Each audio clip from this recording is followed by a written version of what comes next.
We all have a problem, and that problem is ball pit. Yep. For those of you who are unfamiliar, ball pit, or as some pronounce it, ball X pit, is a ball, like a brick breaker roguelite RPG base builder that, am I? Yeah, that's covering it. That's covering all the genres and things it builds into it. It is a amalgamation of genres thrown into one, but some of the best games are when they can fit it in organically, and this game does that and really addicts you, but not nearly as much as that dog is going to be barking at us. That dog exists. That dog is addicting to the barks. He's not a fan of roguelites. He is not a fan of. No, you mentioned ball. That's what it is. He mentioned balls. And sorry, I meant to warn you. No, you're good. Delivery. You mentioned ball, and dogs like balls. Dogs do like balls. That's true. And yeah. Yeah. Why do you think this is so addictive? Like, what makes this so easy to get hooked on? Because you kind of need to die and lose to progress. So it has that like Vampire Survivors Balatro where it's like just one more run. You know, I'll get it next time. And it's just it's funny, when I got the code, I remember Max, you're like, oh, you know, RIP your productivity. And I remember thinking, nah, dude, I'll play this like an hour and I'll go back to something else. I ended up playing it for like 8 hours straight.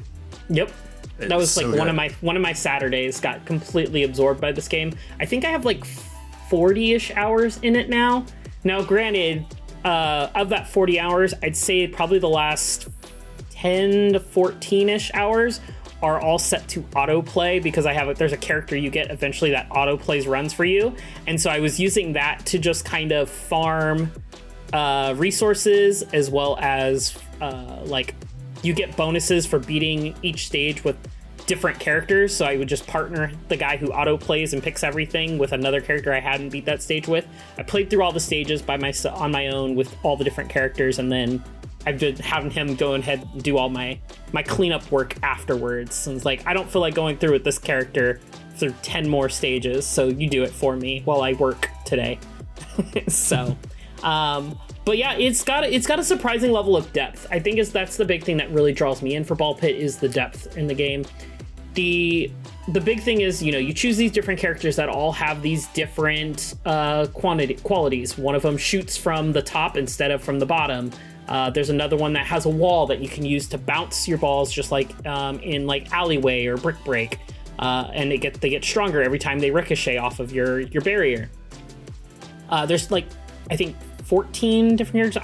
I'd have to double check how many characters. I can't remember exactly there is, but there's a bunch of different characters. Each have their own unique mechanic for playing through the stage, and then you get to your actual weapons, which are the balls that you're shooting out of your gun, or weapon, whatever weapon the characters have.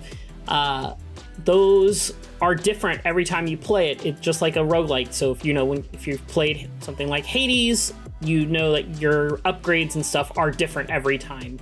You don't know what you're going to get. So the thing I think that really works for me, because I'm kind of a fair weather roguelite fan. I think a lot of the time I'm just like, this is too much. This is too Sisyphean by design. And I hate when they're stingy. Like, I hate when a roguelite is just you're always going to take a hit. It's always going to be sort of a waste of time. I feel like this one is really good about having a sense of like palpable progression. Yeah. Like, even if you lose a run, your character gets some XP, and that stays with you. And then what you do is you get resources, you get XP, and you take that, and your permanent upgrades are represented by buildings that you put in this little base.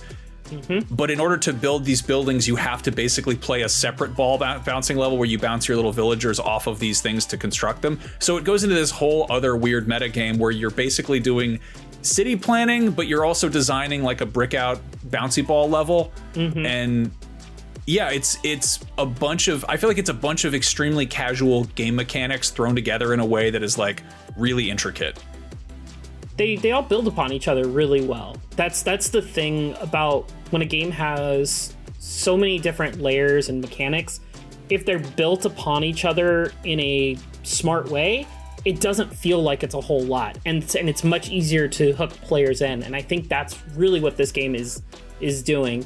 On screen they're talking about all the different balls you can get, which that's there's so many that you can get. You know, there's a bomb, there is a fireball, an ice ball, lasers that hit like entire rows or columns. And then if you get specific combinations, you can combine them into new like evolved balls that are even stronger. Like if you combine, there's one that's like a shadow and a steel ball. You combine those and you get like a ninja star, which pierces from the front, so it hits that back wall. But then it does bonus damage when striking from the behind, like you would with the shuriken that you're throwing. You know, hopefully. I love the modifiers when it's like, oh, you can do more damage if you strike from the right. So all of a sudden, I'm finding myself aiming every ball a certain way, and then getting upset if it hits them on the left, or like, it's just, there's so much with this where every run has been different, and it kind of has that like Vampire Survivors where every time I play it, something new happens. So I love Vampire Survivors. I always felt it was sort of it was like a cross between like watching microwave popcorn go and playing with bubble wrap. Like it's just this kind of compulsive like ha ha ha feel good in brain. But in this case, I like that there is almost like you can kind of control the amount of engagement you have with it. Like you can have it pretty much be like auto fire, and you pretty much just aiming where the balls go. You can even just kind of just spray them to the front and just be like, I'm just going to shoot them wherever.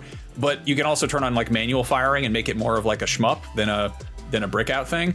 And it's, yeah, I don't know. I feel like I warned a lot of people where I was like, guys, this is going to be the next like Balatro, the next Vampire Survivors, and I feel like I was correct. I don't know. I don't usually get to toot my own horn about that, but I remember so I do that like monthly, game releases video, and I came across I was like, Ball X Pit. That's the stupidest sounding thing I've ever heard. And then I pulled up the trailer and I was like, oh dear, this looks like a problem. And they showed this during a Nintendo Direct. I think was like the first big like showcase where it showed up that I saw it at least.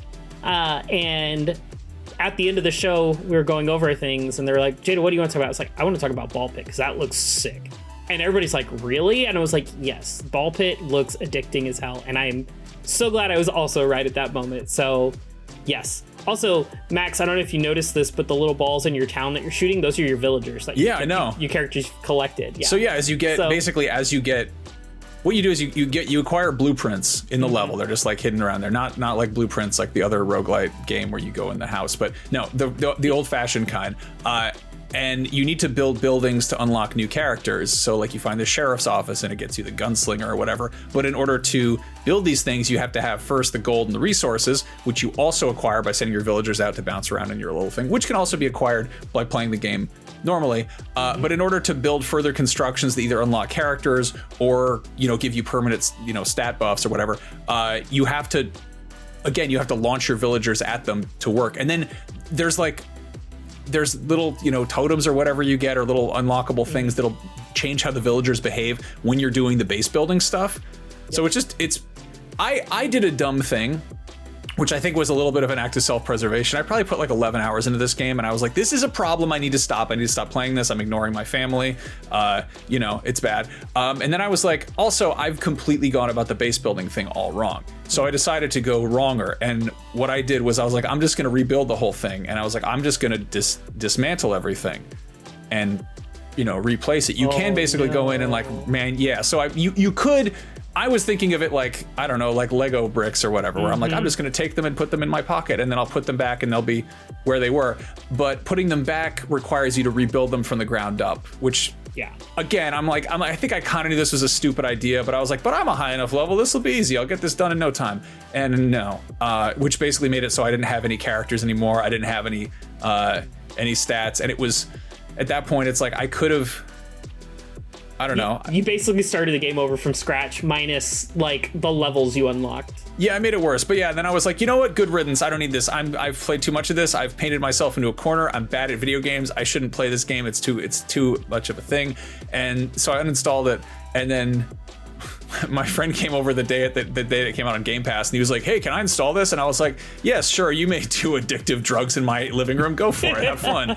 And then even worse than that, my wife was like, what's this deal with this Ball Pit game? And she's got like, I don't know, 600 hours logged in Dead Cells or something like that. Like she platinum Spelunky. Like she's a kind of a weird, roguelite freak.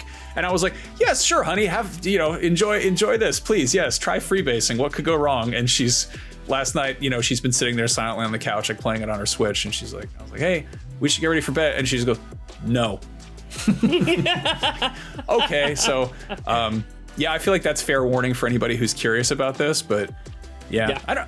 Roguelites have really grown on me. There's an odd thing, like previously I think I was like, this just seems like a deliberate waste of time.